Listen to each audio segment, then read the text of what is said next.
नमस्कार मैत्रिणींनो. वर्षभरामध्ये आपल्या घरात काही ना काही कार्यक्रम ही होतच असतात. त्यावेळी पुष्कळ जणी हा मोठ्या प्रमाणात स्वयंपाक हा घरच्या घरीच करतात. कोणी तर स्वयंपाकाच्या छोट्या छोट्या ऑर्डर देखील घेतात. अशा वेळेस काही बेसिक मसाले आपले तयार असले तर स्वयंपाक हा अगदी सोपा होतो. तर असेच काही बेसिक मसाले आज आपण तयार करणार आहोत. स्वयंपाक सोपा होण्यासाठी म्हणजे स्वयंपाकाचा वेळ वाचण्यासाठी आज आपण सर्वात प्रथम अद्रक लसूण मसाला तयार करून घेऊयात. यासाठी मी इथे 1 वाटी भरून लसूण सोलून घेतलेले आहे आणि त्याचबरोबर 100 ग्रॅम अद्रक घेतलेले आहे. आपण आता अद्रकाचे साल काढून घेऊयात. अद्रकाचे साल काढून घेतले. आता ते बारीक कट करून मिक्सरमध्ये टाकून घेते. बारीक कट केल्यामुळे अद्रक हे छान बारीक होते. अद्रक कट करून झाले आहेत. आता अद्रक आणि लसूण यांची छानपैकी पेस्ट तयार करून घेऊयात. अद्रक आणि लसणाची पेस्ट ही 15 दिवसांपेक्षा जास्त टिकावी आणि त्यांची चव देखील बदलू नये यासाठी मी यामध्ये अर्धा चम्मच मीठ टाकून घेतले आणि 1 चम्मच व्हिनेगर टाकून घेतले. त्यामुळे ही पेस्ट ही छान राहते. पेस्ट तयार करून झाली आहे. आता तिला एका एअरटाईट डब्यामध्ये टाकून घेते. ही पेस्ट आपली 8 दिवस देखील बाहेर छान राहते आणि फ्रीजमध्ये जर ठेवली तर ती महिनाभरसुद्धा अतिशय छान राहते. म्हणजे आपण तिचा वेळेवर कधीही सहज उपयोग करू शकतो.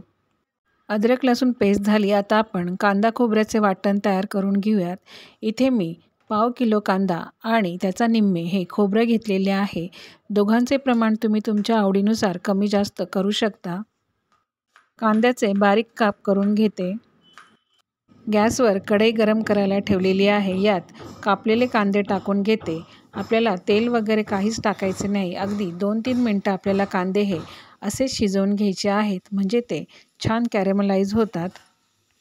3 मिनटानंतर पहा, कांदा आपला छान कॅरमलाइज झालेला आहे. तो असाच मंद आचेवरती शिजू देते. कांदा मी दुसऱ्या गॅसवर ठेवून आता या गॅसवरती खोबरं भाजायला घेते. खोबऱ्याचे असे छान तुकडे करून आपल्याला भाजून घ्यायचे आहे.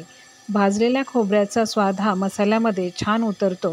म्हणून खोबरं आपल्याला हे छानपैकी भाजून घ्यायचे आहे. लक्षात ठेवा, खोबरं हे पटकनच भाजले जाते. पाठीमागून थोडासा काळा कलर आला की लगेच त्याला पलटी करावे आणि थोडा गुलाबी कलर आला की लगेच काढून घ्यायचे. खोबरे आपले भाजून झाले आहे. गॅस बंद केलेला आहे. इकडे आपला कांदा देखील छान परतला गेला आहे.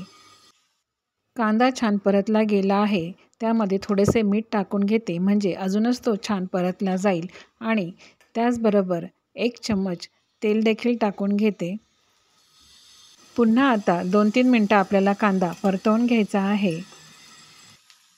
कांदा आपला मसाल्यासाठी तयार झाला आहे. तो गार करायला बाजूला ठेवते आणि आता दुसऱ्या मसाल्याची तयारी करून घेते.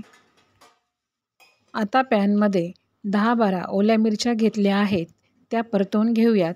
तसेच त्यामध्ये मूठभर कोथिंबीर आणि कढीपत्ता, थोडेसे तेल टाकून आपण 1-2-3 मिनटं हे छान परतवून घेऊयात. लाल मिरचीऐवजी तुम्ही हिरव्या मिरच्या देखील इथे वापरू शकता. मिरची कोथिंबीरीचे मिश्रण गार होते आहे. तोपर्यंत आपण इथे काही खडे मसाले गरम करून घेत आहोत. इथे मी 2 चम्मच धने, जिरे, मोहरी, तीळ, बडीशोप घेतलेली आहे. तसेच 10-15 लवंग, काळी मिरी आणि 2 मोठे तुकडे हे दालचिनीचे घेतलेले आहे. हे सगळे खडे मसाले आपण छान सुगंध येईपर्यंत भाजून घेणार आहोत. पॅन गरम असल्यामुळे हे मसाले भाजायला आपल्याला फक्त 2च मिनटं लागली आहेत. गॅस बंद केला आहे. आता हा मसाला गार होत आहे.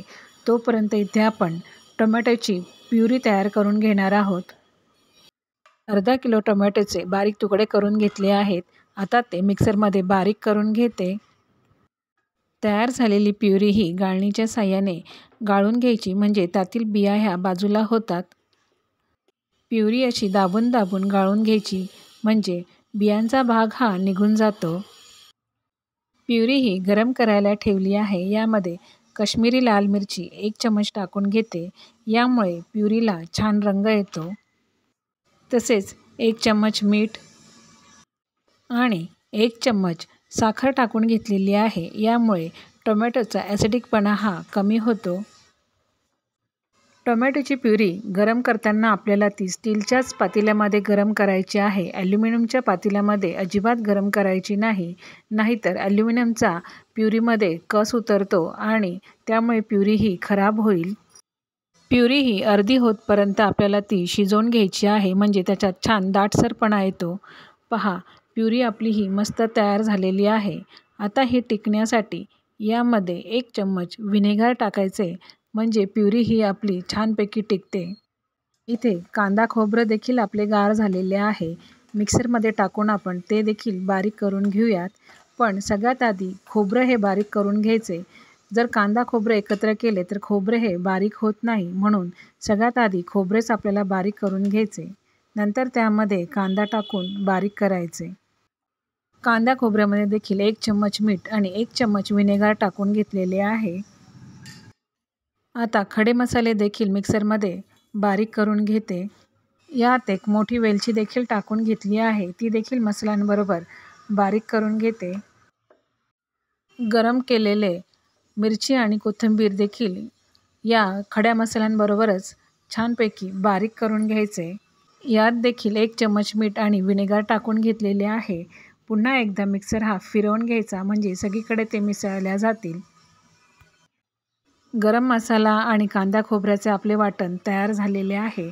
अशाच प्रकारे आपले सगळेच मसाले तयार झालेले आहे. गरम मसाला, कांदा खोबऱ्याचे वाटण, अद्रक लसूणचे वाटण आणि टोमॅटोची प्युरी. हे मसाले आपल्याला व्हेज किंवा नॉनव्हेजचा स्वयंपाक करताना उपयोगात येतात. असे हे मसाले आपण 8 दिवस आधीच तयार केले तर ऐनवेळी आपली घाई गडबड होत नाही आणि शिवाय वेळ देखील आपला हा वाचतो. अशी ही मसाल्याच्या पूर्वतयारीची रेसिपी तुम्हाला कशी वाटली नक्कीच कमेंट करून सांगा. आणि रेसिपी आवडल्यास व्हिडिओला लाईक करा, शेअर करा आणि सबस्क्राईब करा. धन्यवाद.